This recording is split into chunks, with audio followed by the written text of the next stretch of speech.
Okay, let's unpack this. Welcome to this deep dive. Glad to be here.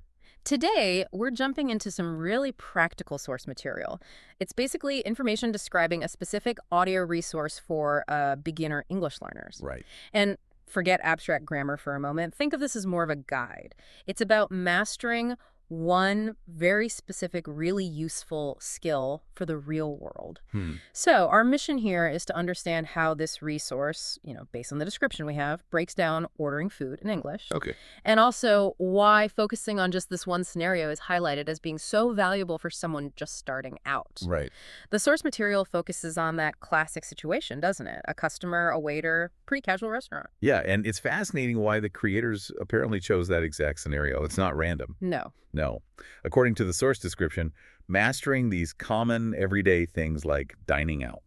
Well, it's not just about learning words. It's a really crucial, high-impact step because it directly builds practical confidence, for navigating real life. Ah, right. Immediately useful stuff. Exactly. It cuts down the anxiety for the next time you're actually in that situation. Is knowledge you can use straight away. Absolutely. An immediate payoff for the learning effort. So, okay, let's dig into the content the source says this resource covers. Mm-hmm. It mentions specific vocabulary, right? The essential words you need. Yeah, things like Like menu, tip, bill, the absolute basics for that interaction. Gotcha. And it also talks about key phrases, the things you actually say. Yes, like starting off with, I'd like. Or asking, what do you recommend? That's a good one. Always useful.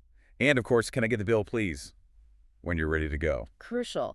And the source also points out a focus on politeness, polite expressions. Which is key, isn't it, for Right. just smooth social interactions. Definitely. And getting the pronunciation right so you feel okay about being understood. Right. Which leads us to the teaching methods the source material talks about, how they actually help the learner. Okay, yeah. What does it say? Well, it mentions several things designed to get the learner from just listening to actually, doing.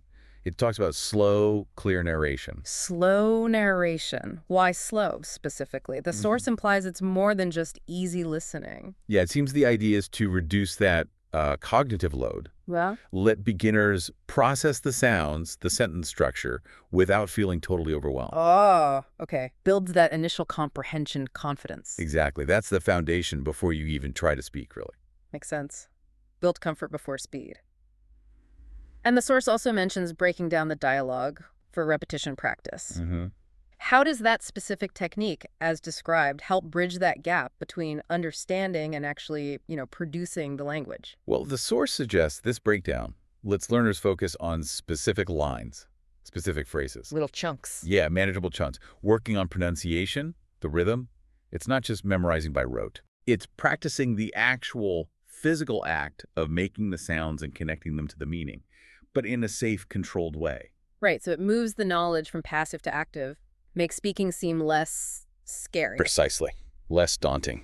And I noticed the source mentions cultural tips, too, like advice on tipping. Why include that stuff? It's not strictly language, is it? That's a great point. The source seems to get that language doesn't happen in a vacuum, right? It's all tied up with culture. True. So, including practical cultural tips like how tipping works or how to get the bill, it removes another potential layer of anxiety for the beginner. Ah, okay. So knowing the social rules lets you focus more on just the words. Exactly. Boosts confidence in handling the whole interaction, not just saying the phrases. Gotcha. And then finally, the source describes a mini speaking challenge. After all the listening and repeating, how does it push the learner to actually use it? Yeah, this is where the rubber meets the road, as they say, or at least as the source implies. This speaking challenge, probably some kind of role play or guided practice, it's the crucial step for actually applying what you've learned right away. So it gives you a structured chance to try it out. Yep. Lets the learner experience some success using the language practically. It solidifies that confidence before they face a real waiter. It proves to them, okay, I actually can do this. Right. Okay, so let's zoom out a bit. What are the key takeaways from looking at this source material? Well, we've seen how this specific resource apparently zeroes in on the essential vocabulary, the necessary phrases, And the politeness, the pronunciation needed just for ordering food. and we've explored how it uses these specific methods that slow narration for understanding, The dialogue breakdown for practice. cultural tips for context, and those speaking challenges to actually apply it. And all designed, according to the source, to build that beginner confidence step by step. Exactly. And it shows you, the listener, a pretty clear blueprint, doesn't it? By seeing how a resource can break down one, seemingly complex task like ordering food into these achievable pieces, Yeah. you can see a model for how you could tackle specific language goals yourself and gain practical skills relatively quickly. That really makes you think then. If focusing on and breaking down just one simple everyday act like ordering food can give such a boost in confidence Hmm. and lay such a clear foundation, what other common situations, things we do all the time, could beginners approach this way?